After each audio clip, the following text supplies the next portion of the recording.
dengan duduk merapat pada guru, insyaallah amin ya rabbal. Seharusnya kita masuk ke hadis kelima, namun karena saya dulu kemarin berdoa yang kedua di sini ada acara maulidah apa lupa saya. Jadi kita baru masuk ke hadis ketiga dari 42 hadis yang terdapat dalam kitab Al-Arba'in An-Nawawiyah. Hadis ketiga ini adalah terusan dari hadis kedua. Karena hadis kedua itu bicara tentang iman, Islam dan ihsan. Mungkin dulu kita bahas. Niat dulu kita bahas. Nah, karena kita masuk ke arkan Islam, rukun Islam.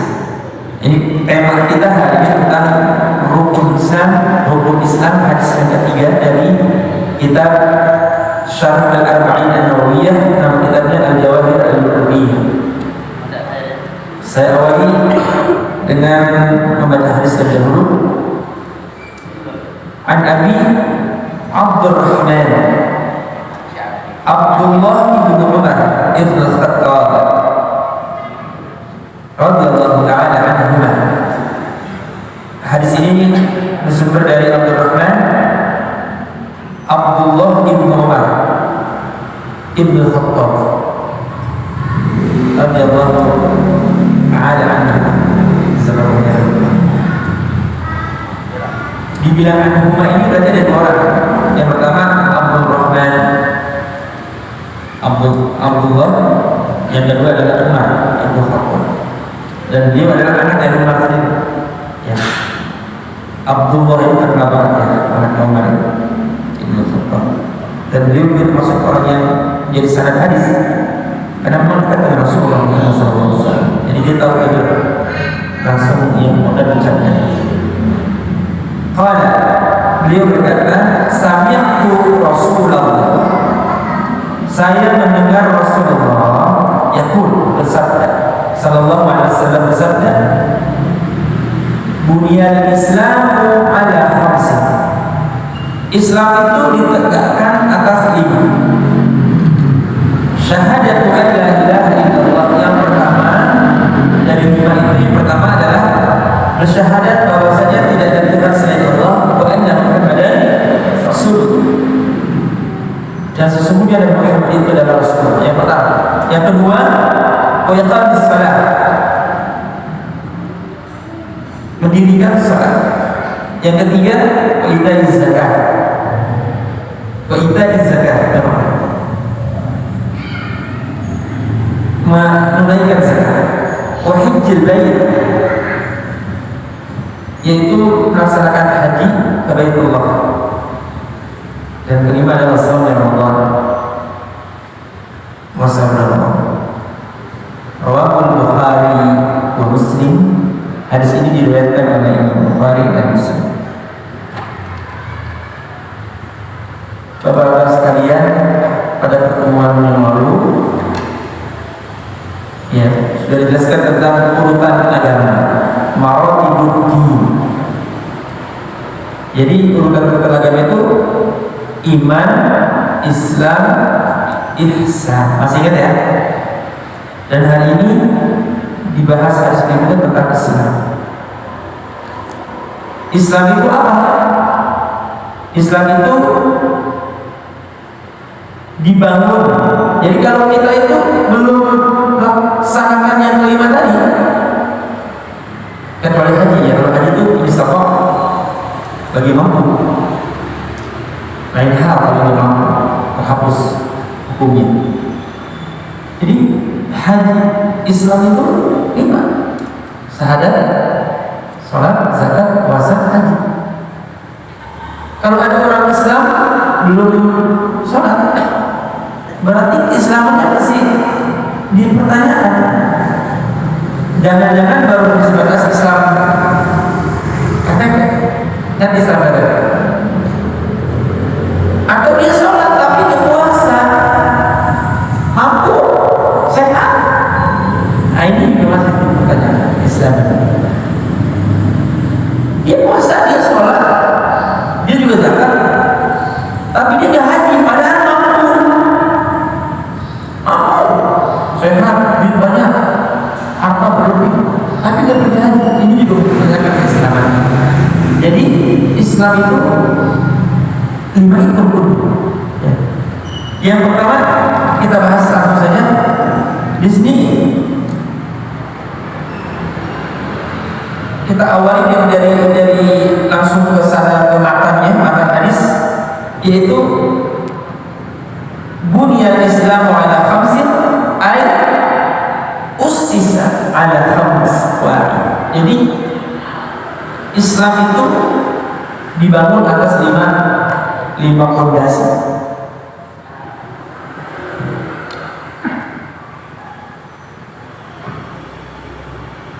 Ay ala khamsi asya, khamsi usul, khamsi arkan.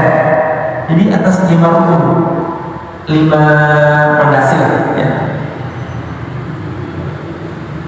Yang pertama itu alla ilaha illallah wa anna muhammadan rasulullah. Ini penting. Syahadat itu asyhadu an la ilaha illallah wa asyhadu anna muhammadan rasulullah yang kita baca saat kita salat itu menjadi dasar diterimanya amalan-amalan lain. Jadi kan kita mau sholat, tapi kita nggak bersyahadat, kita nggak mengakui Allah sebagai Tuhan, Nabi sebagai penutup terakhir, al-anbiya. Emang ada Ustaz? Ya, saya punya teman Pak, bukan teman kenalan yang kalau saya belajar sama dia itu, tapi Cina. Nabi ente benar. Yang mana diajarnya? Yang puasa. Saya walaupun bukan orang Islam, saya puasa Senin Kamis. Pun di hari Ramadan saya ikut puasa. Kenapa kok? Dengan puasa saya tambah sehat. Dulu saya sakit. Jadi Senin Kamis puasa kok? Puasa. Bulan Ramadan pun saya ikut itu teman kali kamu. Bukan karena saya ingin toleransi, tapi memang saya merasakan badan saya itu yang dulu sakit dulu pas ya, tapi dia belum sadar itu kira-kira puasanya dapat pahala enggak? Tidak. Kenapa? Karena syahadat itu menjadi dasar diterimanya amalan-amalan kita yang lain.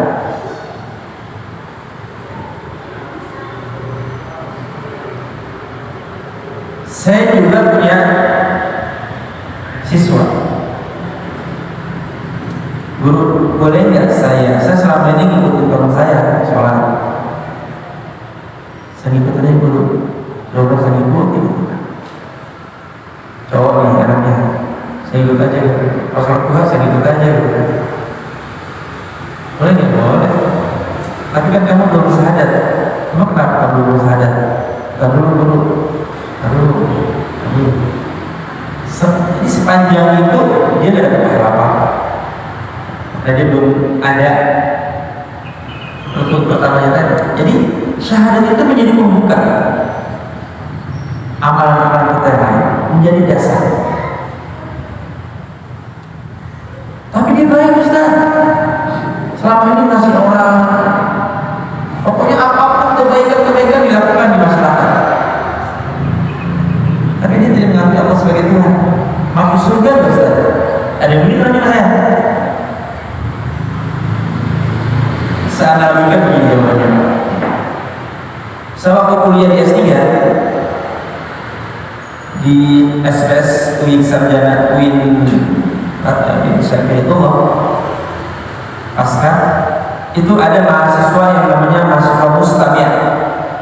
Mustami itu dia kalau ada profesornya bagus nih, dia datang bayar dulu, dia nggak daftar, bukan nggak daftar mahasiswa, hanya sebagai Mustami. Mahasiswa Mustami itu mahasiswa yang tidak mendaftarkan dirinya di kampus itu, dia hanya mendaftar sebagai pendengar dari dosen yang mengajarkan, karena menurut dia itu bagus di materinya, bagus di dosennya, sehingga saya dapat ilmu dari dia. Syarat Mustami di situ, mahasiswa pendengar di situ, kuliah sama, ujian juga ikut, tugas pemakaman juga harus. Walaupun hanya sebagai mustami, sebagai pendengar saja. Namun dia tidak mendaftarkan diri sebagai mahasiswa. Dia cukup, ya pokoknya yang ada dosen-dosen bagus dia datang, kalau baik kan. Tapi di dosen itu ada beberapa dosen diikuti karena bagus menurut dia. Nah, kira-kira nilainya bagus. Nilai bagus. Saat presentasi pun bagus. Ujian nilainya bagus. Dia berhak sudah nggak kira-kira? Enggak. Kenapa dia berhak sudah? Kan bukan siswa. Karena bukan siswa. Kata Allah, Anda saat masih hidup tidak pernah berikrar bahwa aku adalah Tuhan. Pemilik surga ini adalah aku. Dan aku tidak pernah berikan kepada mereka yang tidak mengaku diri sebagai Tuhan. Asyhadu an la ilaha illallah. Bisa dipahami kan? Syahadat penting buat kita. Yang kedua, sehingga di sini wa iqamis shalah. Enggak cukup kita bersyahadat, tapi melaksanakan atau mendirikan sholat. Jadi rukun Islam ini diibaratkan seperti bangunan rumah, bangunan masjid Pak. Syahadat itu fondasinya.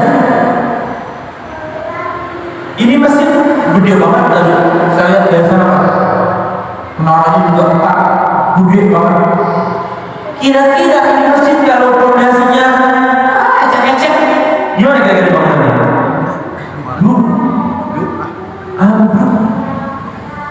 Jadi syahadat itu fondasi.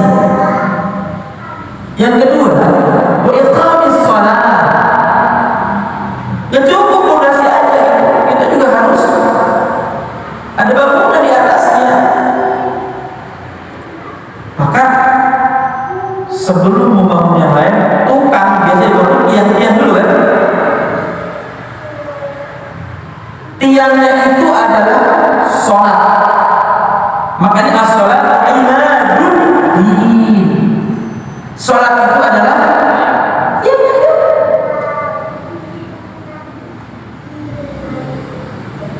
Ini bangunan segini gede ya, kalau tiangnya ecek-ecek, gimana kira-kira? Jadi sebelumnya naik tiang dulu dikuatkan. Oh ini jangka panjang berikutnya kudu 2 tingkat, makanya besinya kudu besi yang sekian gitu kan? Begitulah Islam. Jadi Islam itu iqamis shalah.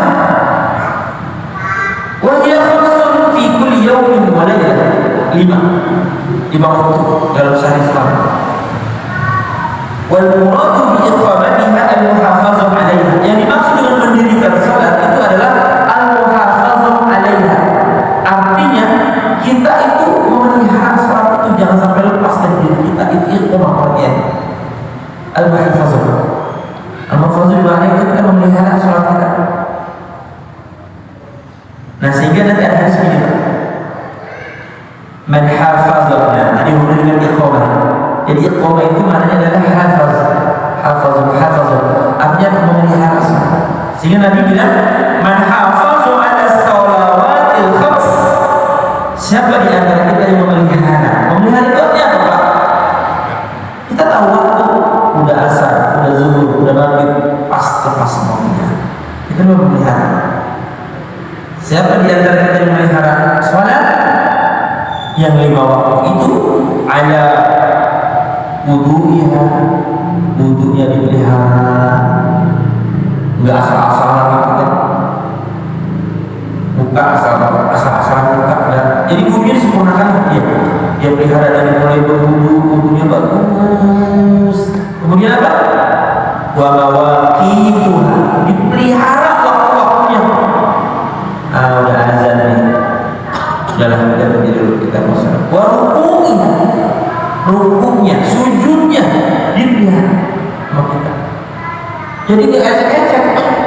Allah kita pakai ebok.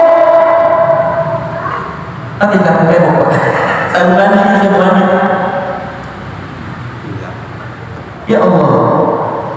Akbar. Kayak gimana tuh dulu sholat tarawih yang 7 menit dalam waktu 23 rakaat. Itu namanya nggak memelihara ruku'uha wa sujuduha ala wudu'iha wa mawaqitiha wa ruku'iha wa sujudiha. Akhirnya pelihara sujud-sujud. Kalau kita memelihara semuanya dari mulai wudu di rumah, kita jalan bismillahirrahmanirrahim, masya Allah, itu pahalanya. Saat bapak jalan dari rumah itu dihitung sholat kita. Kaki kanan menghapus dosa kaki kiri, mengangkat derajat di sisi Allah Subhanahu wa ya'tarifu annaha haqqun lillah. Kemudian dia mengakui bahwasanya sholat itu adalah hak Allah, kewajiban kita, tapi itu haknya Allah. Apa kata Rasulullah? Kana jasaduhu haraman 'ala nar. Maka jasadnya itu haram untuk dimasukkan ke nerakanya Allah Subhanahu. Jadi kita wudunya rapi, dari rumah udah wudu, rukun-rukunnya, syarat-syaratnya, sujudnya, semuanya dipelihara, waktunya dipelihara. Jangan sholat asar dengan 2 menit, sholat zuhur itu jangan dengan 2 menit mau asar baru melaksanakan gitu kan. Nah itu insyaallah. Bahkan waruya jadi riwayatkan, idza kana yaumul qiyamati amrun bi talaqatil musallina ila jannah. Jadi nanti Pak, orang yang memelihara sholat itu ketika masuk surga berkelompok-kelompok. Kelompok pertama ini fatati awwal zumrah asy-syams. Kelompok pertama yang masuk surga itu adalah mereka yang kelompoknya itu, kelompok pertama ini yang asy-syams, cahaya itu kayak matahari. Ditanya sama malaikat, fa'atul malaikah, malaikat nanya, man antum? Oh siapa? Nahnu al-hafizuna ala salat. Kami adalah dulu orang yang waktu dunia suka memelihara salat. Qala kaifa kana hafazatukum? Bagaimana cara kamu memelihara salat saat ini? Sampai kamu itu terlihat begitu cerah, harus surga dalam kondisi yang begitu cerah. Apa dia? Qalu, mereka jawab, kunna nasma'ul adzan wa nahnu fil masjid. Jadi saat azan dia di masjid. Saat azan dia di masjid. Yang begitu nanti di surga, masuk ke surga itu wajahnya seperti dia syams, sinar matahari. Kemudian ada lagi sumata izrah. Kemudian datang rombongan yang lain. Kalau kamar lain atau bulan, seperti wajahnya itu bulan purnama di waktu tanggal pertengahan bulan.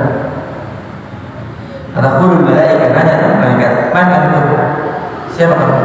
Qalu nahnu al-hafizuna 'ala shalah. Kami adalah orang yang selalu pelihara salat.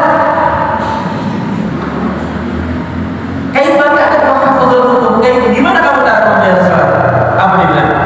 Kunna natawadda qabla al-waqt, summa nahdur ma'a sima'il azan. Jadi pas udah azan dia baru wudu di rumah, sambil jalan sambil dengerin azan. Kalau tadi lebih awal ya. Kalau ini lebih belakangan dikit. Pas azan masih di rumah, baru wudu, sambil azan dia dengerin. Maka pas masuk surga bulan aja. Ada lagi yang ketiga, rombongan yang ketiga, sumata izumra ukhra kal kawakib. Rombongan yang ketiga itu kayak ini, wajahnya itu bersinar tapi sinarnya agak redup kayak kawakib. Kawakib itu bintang. Bintang itu kalau dari sini ya gitu aja, tetapi nggak menerangi kan, dia hanya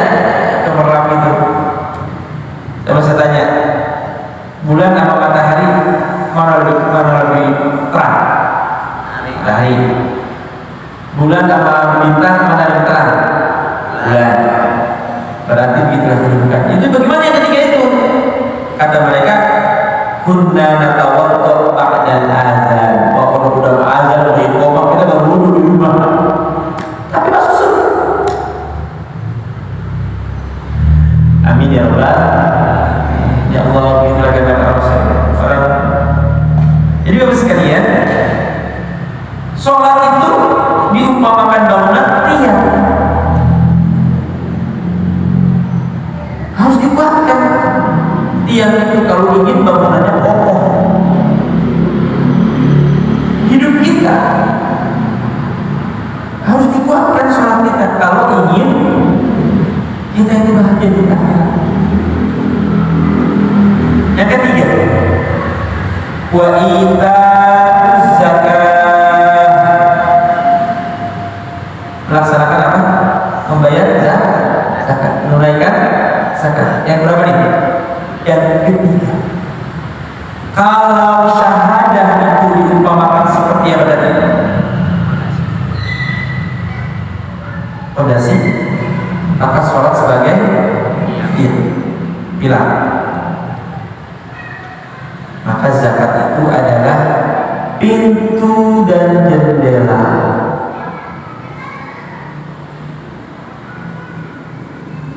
Udah ada dinding, udah ada tiang, udah ada fondasi, udah ada atap, tapi rumah kita nggak ada jendela, nggak ada itu. Kira-kira yang terjadi apa? Ngap nggak rumah kita? Kagak ada angin yang masuk, sumpah. Maka supaya hidup kita itu bahagia, hati kita diluaskan oleh Allah. Karena kenapa hati kita diluaskan? Karena harta kita sudah disucikan, diri kita sudah disucikan. Karena itu adalah fungsinya zakat. Sehingga dia kata sini, aidafuha li mustahaqiha. Anda menunaikan zakat itu untuk para mustahik zakat. Wa sumiyat zakat, dan dinamai zakat li'anna sababun fi zakatil mal. Karena dia menjadi sebab harta kita itu bersih. Orang kan kalau hartanya bersih, hidupnya kira-kira dijamin oleh Allah bahagia nggak? Dijamin. Cukup diri? Enggak. Dia juga membersihkan jiwa. Itu fungsi zakat. Jiwa kalau bersih ini apa? Niat orang itu gak gedor-gedor dulu. Paham gak gedor-gedor dulu? Niat orang itu runtuh. Ada nggak di antara kita orang nih? Kalau ada di antara kita orang yang ketika melihat orang bahagia dia sendiri sakit, itu berarti jiwanya lagi bersih.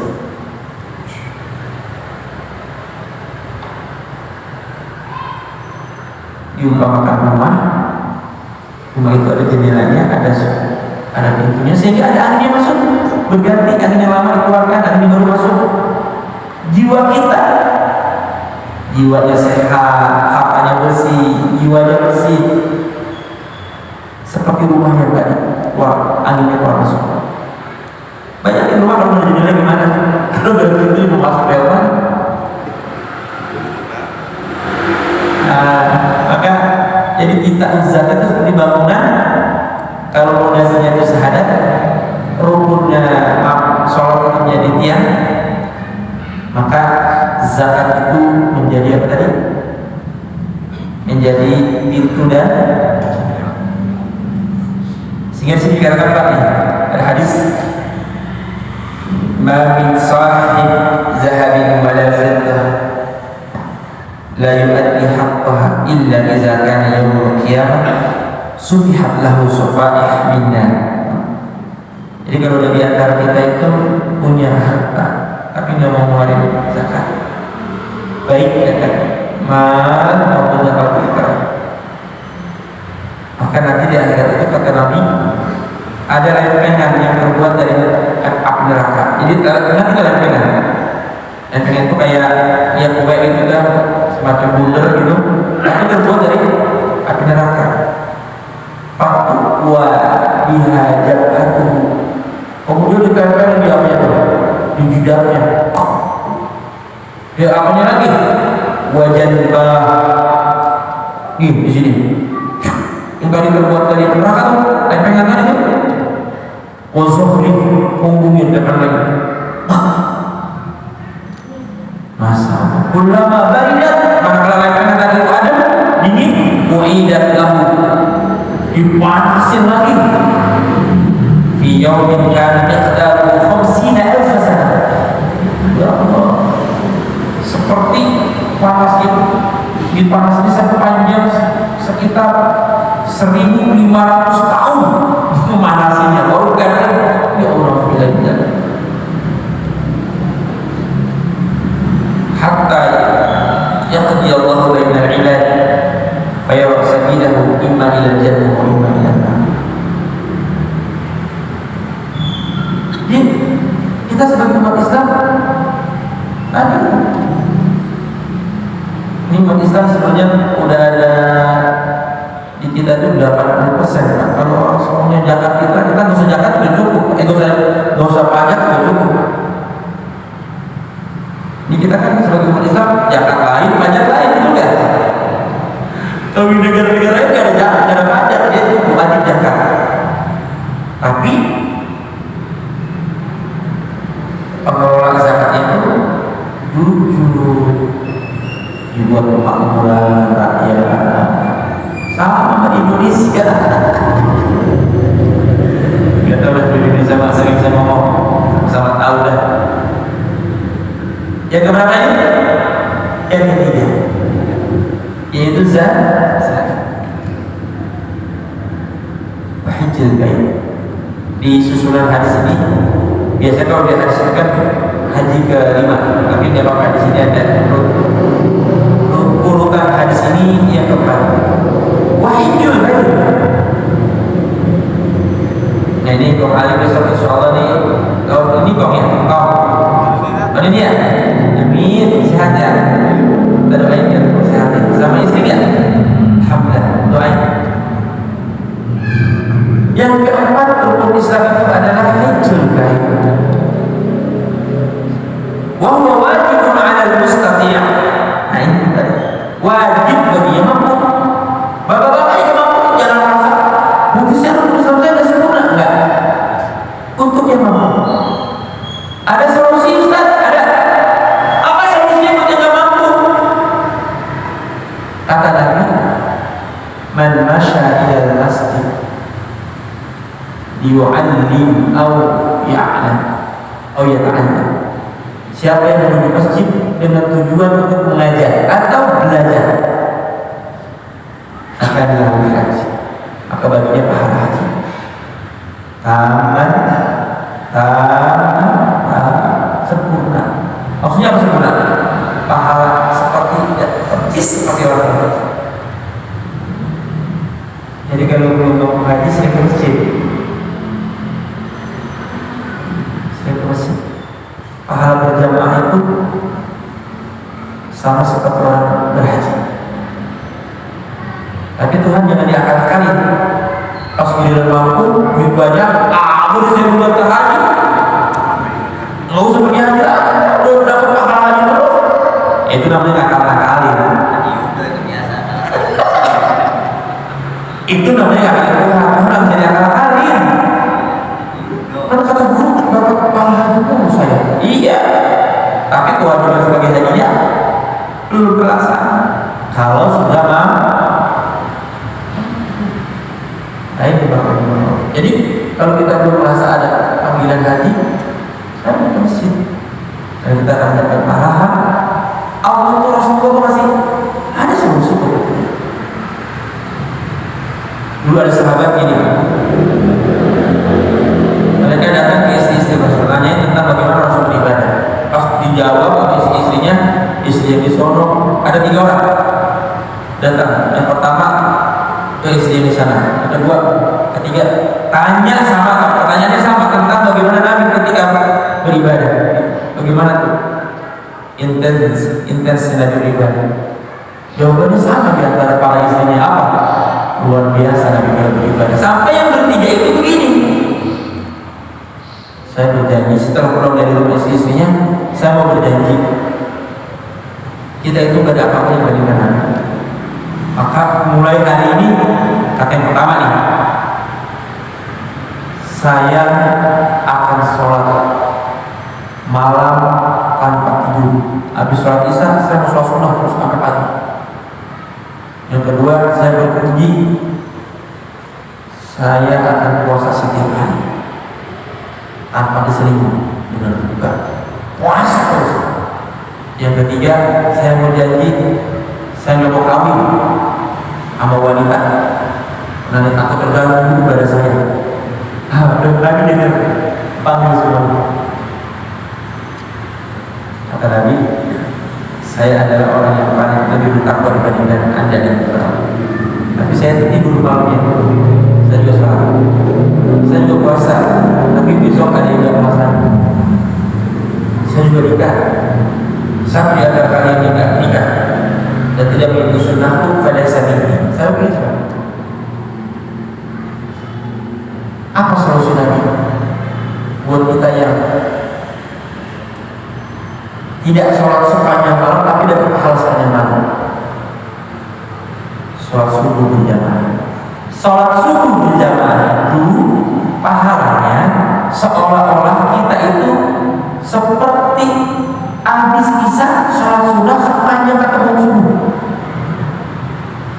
Tuh, kata Nabi, sholat subuh berjamaah. Sholat isya berjamaah itu pahalanya seperti Anda itu sholat sunnah dari jam 12 malam sampai waktu subuh. Berapa ratus rakaat kira-kira? Dulu ya? Gak usah sholat kita, gak usah kamu sholat subuh dari mulai isya sampai subuh, gak usah. Kamu sholat subuh aja berjamaah itu pahalanya sama seperti Anda sholat dari mulai isya sampai sholat subuh. Mudah-mudahan kita tahu dengan hadis ini. Insya Allah sering ke masjid, amin. Sholat berjamaah. Haji ini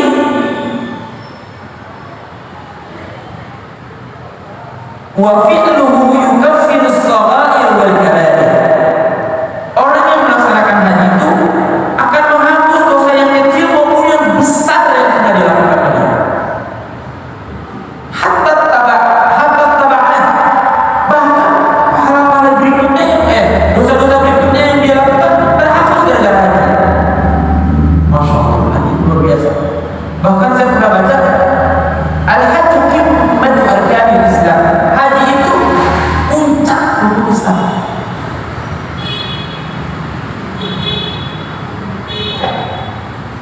Makanya ada surat al-hajj, ada surat al-hajj. Tapi ada surat as-sholah. Nggak ada. Surat as-siyam ada nggak? Nggak ada. Sampai Allah itu begitu memuliakan haji, surat al-hajj. Karena haji puncak di antara rukun Islam. Kenapa tuh hadis yang begitu dimuliakan oleh Allah? Karena haji itu kita kalau sholat nggak jadi tetap sholat, bisa sholat kan? Puasa nggak jadi tetap puasa, bisa kan? Tapi kan haji nggak bisa. Yaitu ibadah maliyah, harta kudu punya, jasadiyah, fisik kudu sehat. Haji itu betul kan? Ruhaniyah, makanya juga kudu sehat. Ada orang gila nggak boleh haji. Ruhaniyah, akaliyah, jasadiyah, amaliyah, maliyah, apa susah maliyah, semuanya. Makanya menjadi puncak. Jadi orang yang punya jadi pernah pergi haji itu, insya Allah sudah melaksanakan puncaknya rukun Islam. Maka dia diibaratkan seperti apa? Seperti atap bangunan yang sholat, betul? Fondasi syahadat, yang sholat. Pintu apa tadi? Zakat. Jadilah zakat. Kudu ada apanya? ini apa? Menurut kalau agak ada akadnya orang ya kita nggak bisa apa tuh? Bisa tidur, hujan-hujanan, panas-panasan. Sehingga Allah bilang gini, man hajja hajjatan adda fardhi wa man hajja hajjatan adda fardhi wa man hajja saniyatan dayana rabbah wa man hajja salasa hajj haramallahu syi'rahu wa basyarahu 'alan nar. Ya sebenarnya haji itu hukumnya cukup sekali kan, tapi boleh melaksanakan 2 kalinya boleh, 3 kalinya juga boleh, dan seterusnya. Sehingga siapapun yang melaksanakan haji sekali maka dia telah melaksanakan fardu haji, kewajiban dia sebagai haji, maksudnya haji. Siapa yang melaksanakan haji kedua kalinya, ya dia telah mendekatkan diri kepada Allah Subhanahu wa Ta'ala. Dan siapa yang melaksanakan haji ketiga kalinya, Allah haramkan rambutnya, badannya, semuanya dari Allah. Namun sekali saja sudah dijamin insyaallah masuk surganya Allah Subhanahu. Al-hajjul mabrur laisa lahu jazaa'un illa atap. Kudu ada atapnya. Rumah kudu ada atap. Maksudnya apa? Rukun Islam biar sempurna ya. Kalau ingat kata-katanya, kalau Ustaz tua, kalau saya bayar sekarang ada waktu karena terlalu banyak, terlalu lama antrinya, saya umroh karena umroh diwajibkan sekali dan dulu ya mampu enggak. Makanya kalau asal mau nanti haji aja kan, karena haji itu nanti tidak ada kalau umroh dibuat baru haji namanya tamattu. Haji dulu baru umroh namanya apa? Haji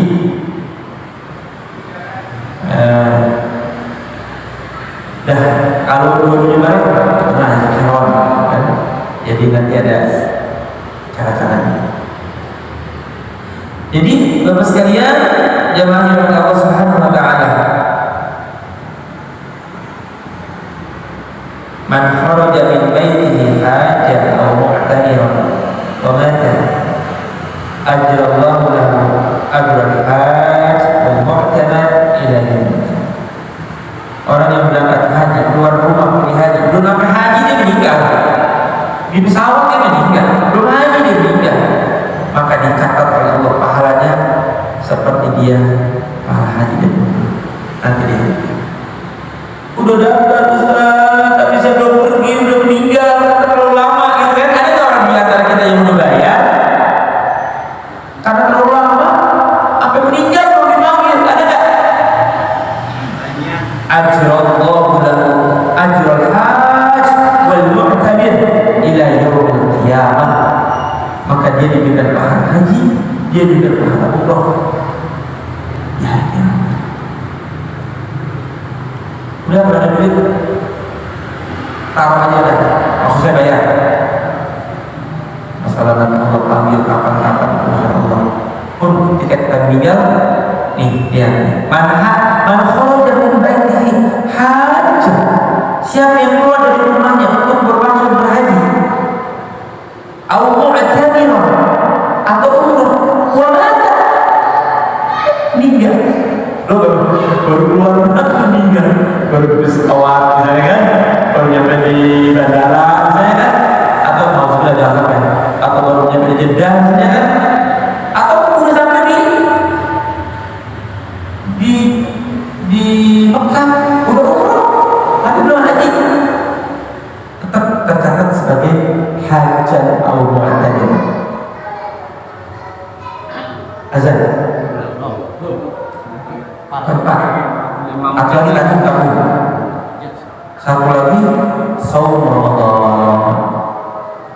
Saum Ramadan ini ayat al-imsak 'anil muftirat fi nahari biniyati.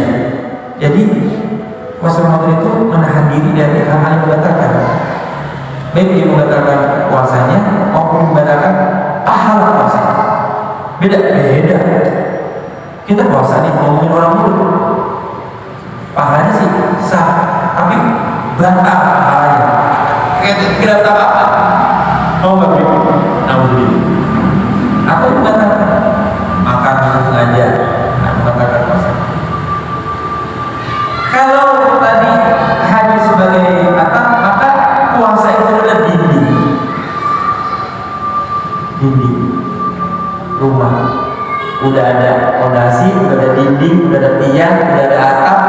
Kira-kira menjadi rumah enak di mana? Tapi belum ini Ustaz, belum enak di mana? Belum ada gitu aksesorisnya. Aksesoris itu mah tambahan. Biar lebih enak kita dipandangnya, maka hidup kita ini selain yang dinikmati wajib-wajib, diikuti yang sunnah-sunnah. Yang sunnah-sunnahnya itu namanya aksesoris kalau rumah tangga kita. Ini aksesorisnya, lampu itu. Lampu itu pun diterangkan yang perindahnya. Rumah kita biar indah ada aksesorisnya. Diri kita biar indah. Ditambahin sholat-sholat sunnah, betul? Puasa-puasa sunnah, betul? Kegiatan-kegiatan yang lain yang sunnah-sunnah. Karena itu aksesoris hidup kita biar di mata Allah indah, seperti rumah-rumah kita yang ada. Perlu ada tamannya, perlu ada bunganya, gitu ya. Sebenarnya tanpa taman pun kita bisa di dalam gitu. Tapi biar enak dilihatnya, hidup kita begitu. Biar Allah melihat kita itu makhluk yang indah, maka kata Rasul tambahin aksesoris dengan jadi innal jannata, sesungguhnya surga itu la tatazayyan, menghias diri minal haul ila qaul, dan satu tahun kamu dihias surga itu menghias diri hidupku di suatu Ramadan karena masuk ke Ramadan. Jadi kalau satu Ramadan itu surga itu indah. Wa idza kana awwal lailah min Ramadan habat rih min tahtil 'arsy.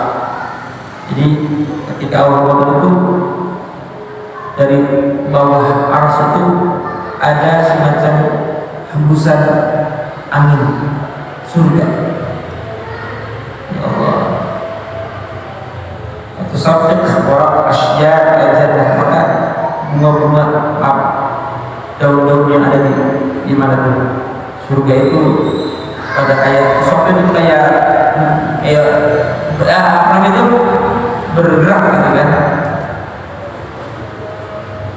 Kemudian di sana juga para al-hur al-'ain, hurul 'ain, para bidadari juga menyambut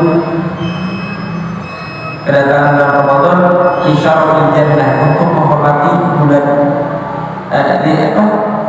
ala syarafil jannah, untuk mereka-mereka para penduduk surga yang kadang melakukan puasa. Jadi orang puasa itu masya Allah pahalanya luar biasa, dimasukkan penduduk surga yang tidak disambut oleh para hurul 'ain, bidadari surga. Allah, masih ada berikutnya teman karena sudah habis. Jadi kalau rukun Islam itu ada 5 kita laksanakan semua. Kalau yang tidak mampu haji itu lainnya. Insya Allah kita seperti bangunan tadi apa yang kokoh fondasinya, kokoh tiangnya, kokoh atapnya, kokoh dindingnya, ada pintunya, ada jendelanya, kemudian dihias dengan aksesoris yang membuat lebih indah. Allahul muwaffiq ila aqwamit thariq. Mudah-mudahan bermanfaat buat kita semua. Kita semoga menjadi orang yang dengan rukun Islam ini selalu menjaganya. Amin. Jaga rukun Islam, syahadat, sholat, zakat. Kita mudah-mudahan menjadi hamba Allah yang dimasukkan surga. Amin ya rabbal